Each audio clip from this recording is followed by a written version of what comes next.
start here as we come up on 4:30. So there's a specialized team out of Wisconsin that joined this search for Gary Jones over the weekend, and on Sunday, his body was finally found. You may remember Jones and his fiancee, Spelman instructor Joycelyn Wilson, disappeared on the lake back on February 8th. She was found dead the next day, but the search for Jones stretched on for nearly a month. Now that his body has been recovered, the Georgia Bureau of Investigation will be conducting an autopsy.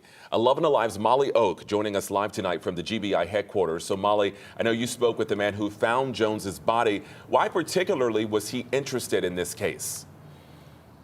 Well, Jonathan, searches like this are exactly what Keith Cormican specializes in. He decided to become an expert in searches specifically for drowning victims after his own brother drowned. It was with him and his crew and their technology that were able to bring closure to a family that had been waiting for it for nearly a month. Keith Cormican got the call to come to the lake last week. I'm the founder of Bruce's Legacy, a nonprofit that specializes in searching for drowning victims. That put us in the deep part of the channel. He got the call from us today on his way back to Wisconsin to talk about the new level of skill and technology his crew brought to the search for Gary Jones, including a sonar. So the sonar is a towfish type sonar. It's a 4-foot-long torpedo, weighs about 90 pounds. This was towed on a cable off the front of our boat and down into the water. Cormican says it creates images of what's in the water.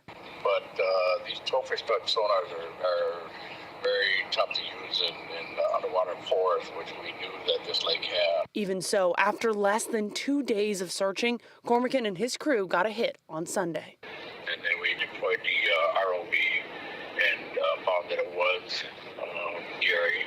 That remote-operated vehicle has lights, camera, and its own sonar. We were able to grab a hold of him with a grabber arm on there and be able to bring him up. And be able to make the call to the family.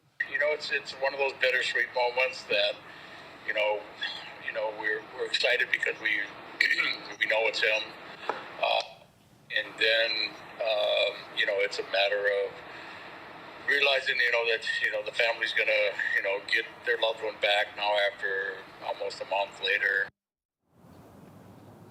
Now, we know Cormican and his crew were not the only ones in this nearly month-long search. The volunteer search team lead actually told me he believes more than a dozen different groups played a part in the search efforts. Going forward, the sheriff says after the GBI finishes up with the autopsy, he expects the case to be closed, calling it another tragic accident on the lake. Guys. Right. A lot of people spend a lot of time out there searching. Glad that it has all come to an end for that family. Thank you so much, Molly.